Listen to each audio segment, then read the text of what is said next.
Hi everyone, this is Kim Bonnick, the mortgage chick with guaranteed rate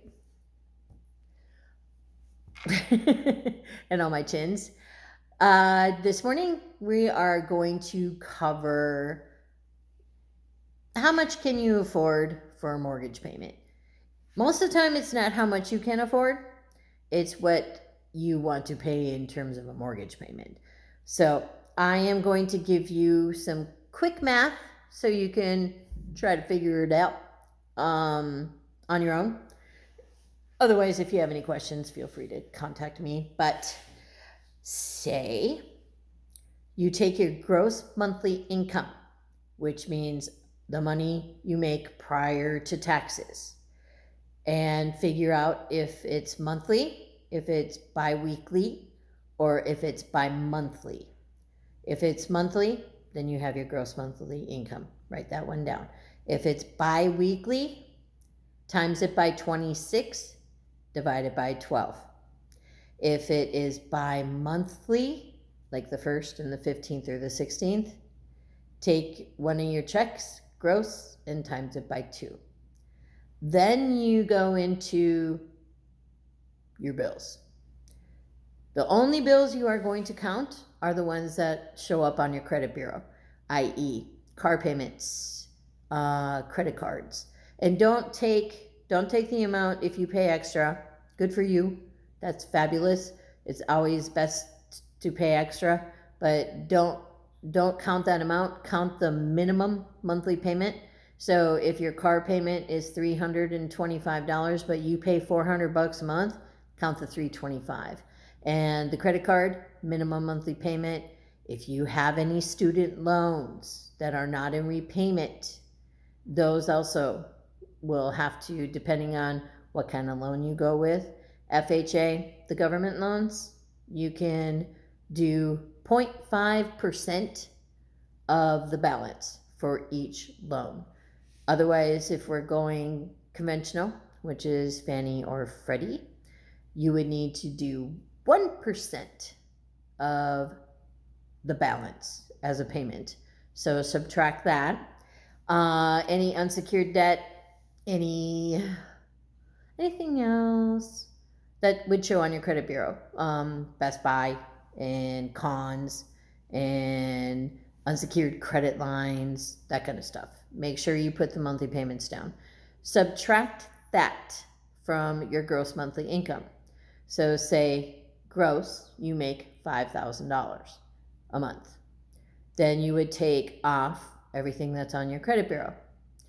Say that totals $1,500. That leaves you with $3,500. Debt to income comes into play and is different for both government and conventional. Government, you can go up to like 49%. So 5,000 divided by 2, 2,500. If you are going conventional, 43 to 45% is the most you can go. So that would be 5,000.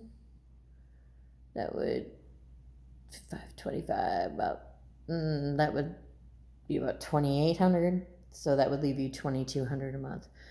So for our purposes, we're going to go 5,000 divided by 2 is 2,500. 2,500 minus 1,500, which is what your bills were, that leaves you $1,000 per month for a house payment. I currently live in the great state of Texas, and property taxes alone in this state, if you have a $200,000 house, those property taxes are going to run you between $250 and $400 a month, depending on where you live. So let's up the ante a bit. So say you make $8,000 and half of that, $4,000. Your bills are $1,500. So that leaves you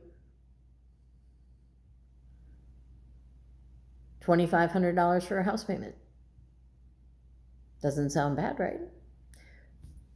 But keep in mind, when you're looking for a house, everybody knows realtor.com, Zillow.com, and redfin.com.